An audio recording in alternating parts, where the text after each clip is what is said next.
Sekuru MAFUMURE. Makasimba here sekuru.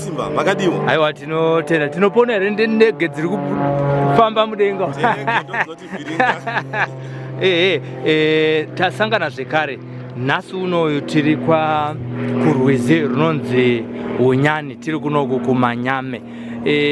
Vazukuru mungachingamidzire vazukuru uye muchivataurira kuti nhasi chii chiri kuitika kunoku tiri kurwizi rwaUnyani.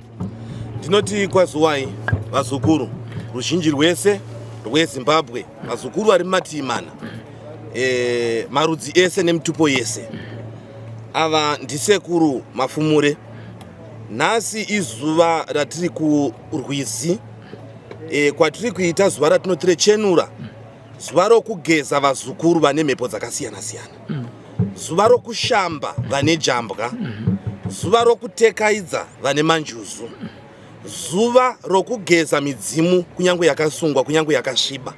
Ndo zuva ratiri kuita matare iwayo tiri muno murwizi runonzi rwaUnyani, tichienda pabopoma nevazukuru vachinoshamba. Tingatarisa kuti nhasi vazukuru vauya ava imhuri ngani dzauya kuzoshandirwa kana kuzochenurwa? Vazukuru vauya yamitupo yakasiyana siyana, marudzi akasiyana siyana, vabva vakasiyana siyana vachiuya kuna sekuru kuti aiwa toda kutekaidzirwa matare edu afambe zvakanaka. Tingatarisa kuti muchidimbu pane vauya pane vatakamboshanda navo here isusu veSly Media vauyawo kuzochenurwa nhasi apa, zvekuti vazukuru vangakurumidza kuve neyeuchidzo yekuti mhuri takamboiona? Ichokwadi, kuna vazukuru vamwe vakambouya vaya vababa vaya vehari vokushereketera mhuri yose. Baba vauya vachidzoka nebhegi ravakamboti ndasiya bhegi. Baba vakanzi vanodzoka vachipinda zvekare mumvura vachigezwa kana kuti kushambwa. Zviya vaive nehari yavakauya nayo yanga yaishandiswa chii hari iyayo? Tingodzosera vateereri zvishoma mune dare rakamboitika. Hari iyoyo baba vaiti vaishereketa nayo yanga yakupanduka ichiparadza mwere, yanga ichidirwa ropa. Zvekare hari iyi yaitoziva kuti kune mwana azvarwa kakati, kune mwana aiti kunyange mwana achinzi amitisa, baba vaitoziva kuti kune mwana amitiswa kwakati. Tinotarisa zvekare kuti musi iwoyo paive nemwanasikana akanga ari kutevera kasingaperi. Mungade kuyeuchidza vateereri kuti utano hwemwanasikana uyu hwapapi zvinezvi? Utano hwemwanasikana pakunzwa kwangu aiti kutevera kwakamira, tinotenda kwakatopera zvachose. Indoti kwakapera zvacho, ndoziva kuti mazuva mashoma atabva, asi ndinoti akatomira. Saka chiri kuitika panapa ndezvipi zvatinotarisira kuona nhasi uno panenge pachiitwa cleansing ceremony iyo yemachenuro? Pane mutambo watinoti webira. Saka pamutambo webira tinozonzwa nanasekuru uyu akadii, anda kugadzirirwa sei matare ake kuti afambe zvakaita sei zvakanaka. Aiwa tinotaridza zvinoitirwei pachivanhu kuti munhu aende parwizi achinochenurwa pamapopoma? Ndinoziva kuti vanhu vanotogeza nemvura kunyange kudzimba dzavo. Ichokwadi. Asi kana waziya kurukova sezvizvi, tine zvatakuchikugeza nazvo. Kwatoti kugeza munyama pamvura inoerera. Kureva kuti tsvina iya iri panyama yako isuduruke iyendi. Patoti mashambidzo. Anzi mashambidzo. Pane rimwe zvamungataura tisati tapinda mubira zvakanangana nekuchenurwa kwevanhu zvamungawedzera pane zvimwe zvamataura pari zvinezvi? Zvizhinji pari zvino handina rokureva rakati kuti, asi zvizhinji zvinoonekwa nevazukuru rava kuitwa. Tinotenda. Aiwa tinotenda. Ndotenda hangu. Welcome to Sly Media TV. My name is Silvester Tafumane Simbi Yebasa. We are here in Unyani River, which is situated just adjacent to St. Mary's, Tirimunzira Yokwenda Kochi Tungwiza. There is an exorcism that is taking place here, and I just want to briefly explain what's going to happen here. Pane mabira rinonzi rekuchenura kuchirungu achizvoti exorcism. I may want to explain to those that are going to witness the ceremony that is going to be happening here at a river which is called Unyani in St. Mary's. Some may want to know what is exorcism. I'll read the notes that I have here for you so that you get to understand what's happening here. Exorcism is often performed by religious or spiritual practitioners, especially the apostolic sect and the spirit mediums, vadzimu, and this practice has got different forms of ways of cleansing people. The other one is prayer and invocation. Exorcism typically involve the resuscitation of prayers, hymns, or innovations to call upon divine powers for assistance in driving out evil spirits. There's also another practice which we can also call rituals and ceremonies. Exorcism may include specific rituals and ceremonies such as the use of holy water, incense, or sacrifices. These are also done in religious practices. These rituals are believed to have a symbolic and spiritual significance in the battle against evil forces. This is what we are going to be seeing here. You may wonder what's happening. In Shona they call it a bira, and this bira is about cleansing people of spiritual and demonic attacks or evil happenings in their lives. So join me as we go and join the traditional ceremony here, which is being performed and led by a spirit medium called SEKURU MAFUMURE here in Hunyane River in St. Mary's. Thank you for watching. Let's go and witness the procession here.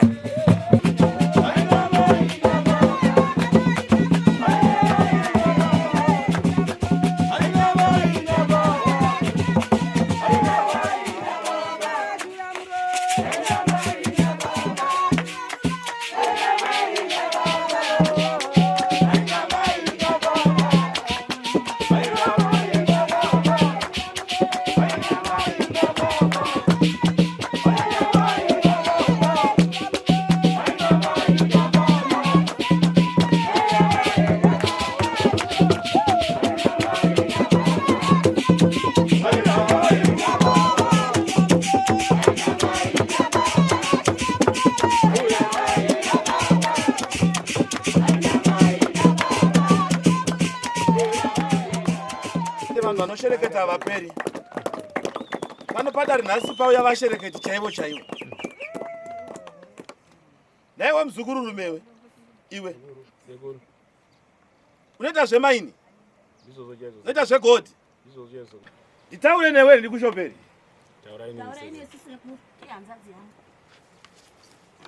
Muri pamwepo? Chakusvitsai pana SEKURU MAFUMURE nhasi chii?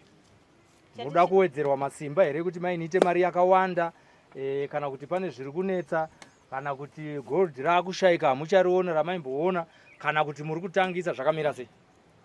Chatisvitsa pano pana SEKURU ndechekuti maini yatakasirwa navabereki vedu haichawanika mari. Takamboedza kufambawo takafambawo, zvinhu zvacho hazvisinyatsa kutiitira zvakanaka, saka takauya takambofambawo kumwewo zvinhu hazvina kutifambira zvakaita zvakanaka. Takazopuwawo mhiko yatakangopuwawo mari yakuita, asi toda kuti SEKURU vatiwedzerowo zvimwe. Makambofamba kwamakafamba? Tinotenda. Makaenda kwamakaenda? Saka makapuwa mukowa makatopuwa? Ndizvozvo chaizvo. Ndopepa ndokudzidzisai vazukuru kuti uchinga waenda kunobatsirwa, wakaona chinhu chega chega chine muko, zuva chaita sei? Chaita sei? Chashata. Zvinoda nukora munaro vazukuru makaenda kwamakaenda muchinoti tinoda kuti tiite kunonzi kujusa gold. Ichokwadi. Iwone mukadzi? Andina. Iwone murume? Andina.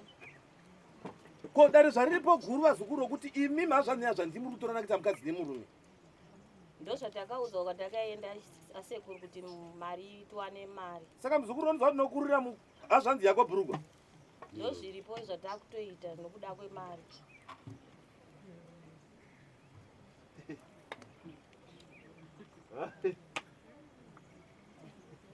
Iri kuita here mari? Apa zviri kufamba pari zvino zviri kufamba hazvo zvishoma. Zvifamba hazvo zvishoma? Chokwadi. Ndizvozvo chaizvo. Makavhirikidza muko wokuti wakutsvagawo vakadzi, uyu wakutsvagawo chi? Murume. Haisi nyore kunzi gara nehazvanzi yako uchitora soti murume. Chokwadi. zvinosemesa. chokwadi. Mochero vari kumhepo vangakupai pfuma?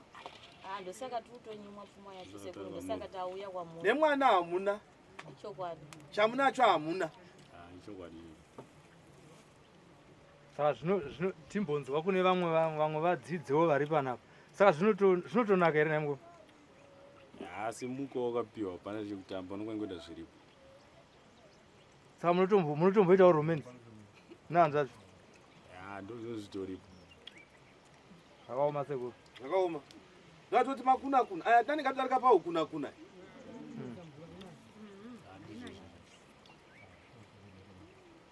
Inogadzirika here sekuru? Takutokumbirawo batsirwa sekuru. Batsiro chairo kasi. Ndinovarapa zukuru.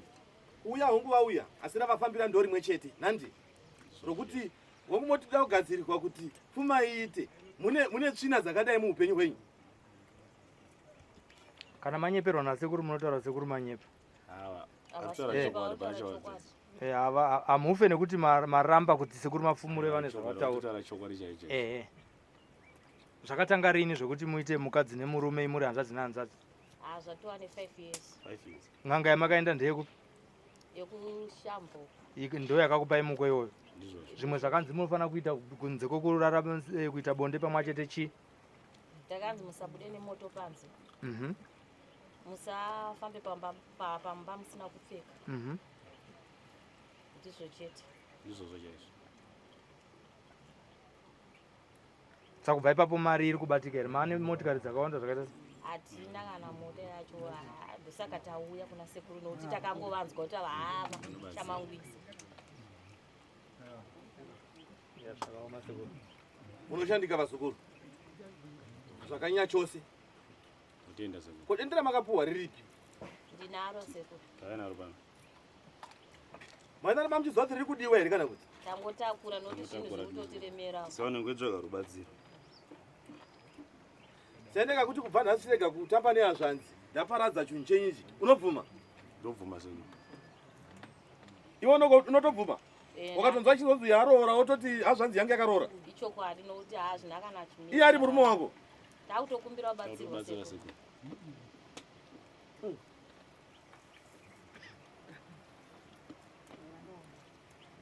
Dare rakaoma iri. Indanitora dende rako tione.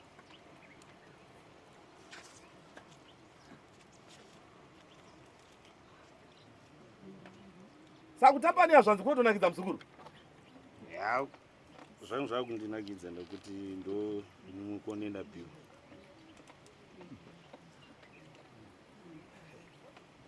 Haitsvina zveshuwa. Nekuti samatenga ndinaisirewo mvura.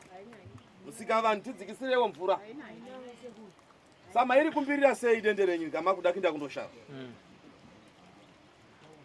Tairisa pasitoomberera. Mese muri pamwe chete? Maitaura mashoko ekuti chi? Itaitinzwa. Tairigadzika pasi sezvizvi. Ndoti vasekuru taakubuda kuenda unoshava kumaini. Saka chititungamirirai pane zvose zvatichaita ini neHanzvadzi yangu. Tatenda sekuru. Kukana madzoka? Tadzoka ndaisvika ndoomberera sekuru. Tadzoka kubva musango kanga mataenda. Tadzoka. Chitichengetai semhuri yenyu yamakaisa pamwe chete. Pane zvimwe here mashure ane zviratidzo zvaakuitika kunze kwekushayikwa kwemari kumaini kwacho? Kumaini kune dambudziko rokuti vamwe vanhu vakauya vanowana mari handiti. Isusu takati toenda togona kuti tiri pakati pekutsvaga mari. Panongoya champumpuri. Mari iye yatinenge tawana hatizoiona kuti yafamba sei. Ndo zvaakuitika kumaini. Neusiku futi dambudziko rikuwanika iroro. Chii chinoitika usiku? Ndakarara nzuwana hope. Mune muchiona chii chine chiitika? Panichandiona bhandi ndingonzwa nzeve dzangu dzichirira. Nzeve? Dzingora twi. Ndo zvandosangana nazvo. Baba venyu vabereki vese vakashaya? Vakaparara. Vasati vashaya pane mikuwa vakasiya vakuudzaiwo here kana kuti muchararama so nemaini?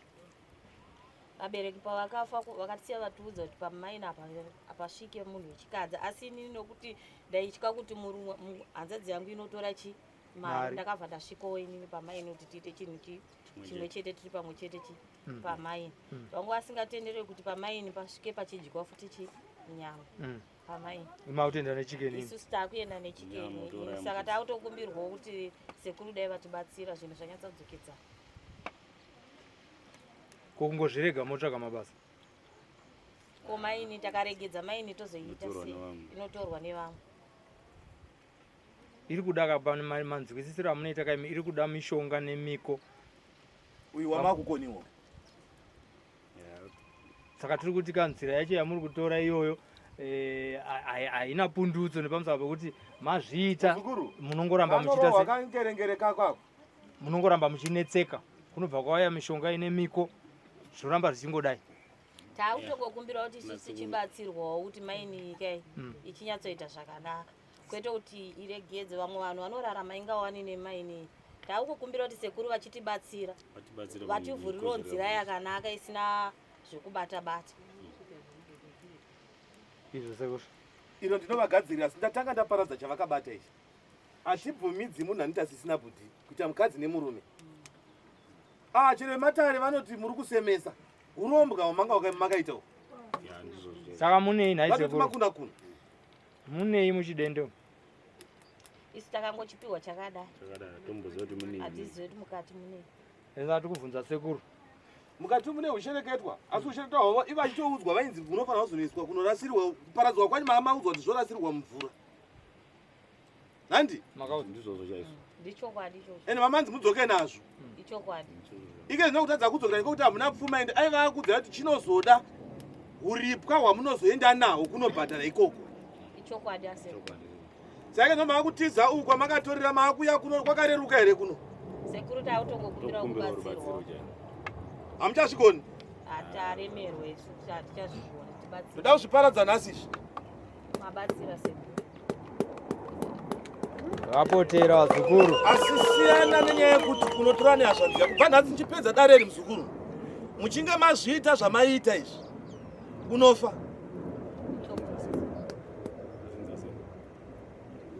seo hanzvadzi komana una kana mwana kana mumwe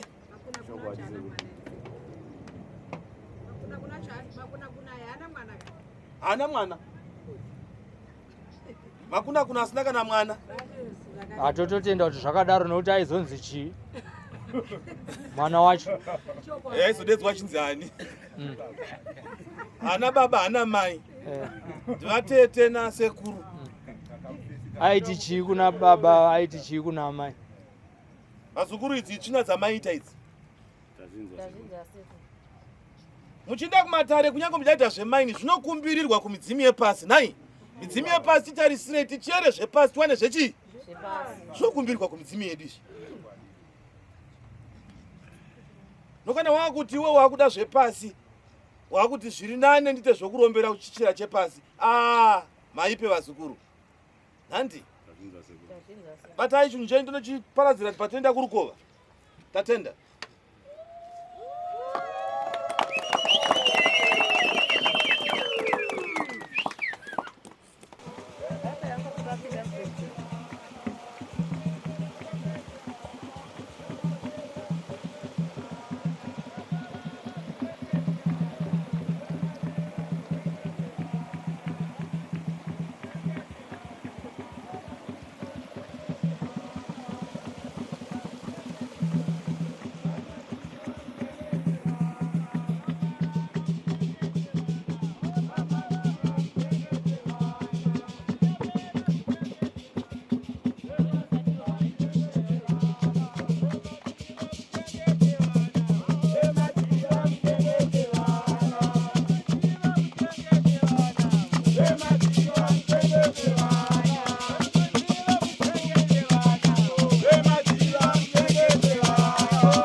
kwete chakaipa.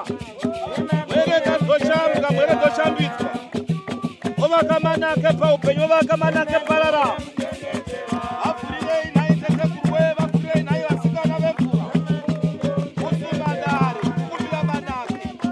Tambanure upenyu, tambanure ramo tadai kudai kusuma. Kukumbira mauya mauya chakanaka kwete chakaipa. Mwere ngadzivurirwe. Aiwa takumbira kwamuri vasikana vekumvura, takumbira kwamuri vana manjuzu.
Ava vari kupinda mhuri yeZimbabwean ndo vaya Bhuti naSisi vanga vachiita bonde kuri mushonga wokuti vaite mari negoridhe.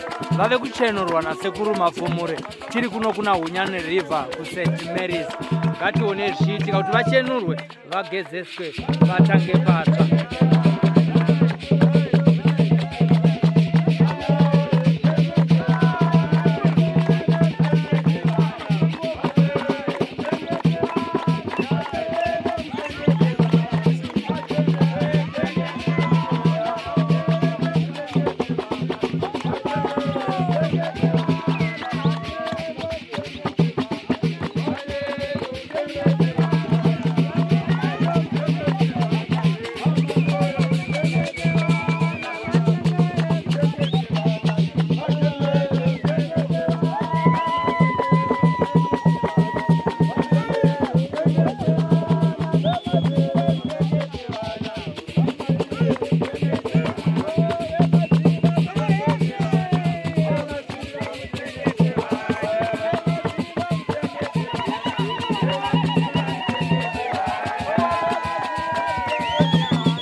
ndisaziva kubuda paTV hakudi maCV SlyMedia TV yandispota ndiri mustreet ndazoona ndapa news ndakawandirwa nemaviews SlyMedia TV mandichinjira ang madreams Sly ya SlyMedia Sly ya SlyMedia Sly ya SlyMedia Sly ya SlyMedia kuchinja vision yemaghetto youth kuchinja life yemaghetto youth kutipa nzira semaghetto youth kutipa gwara ramangwana rakanaka Sly ya SlyMedia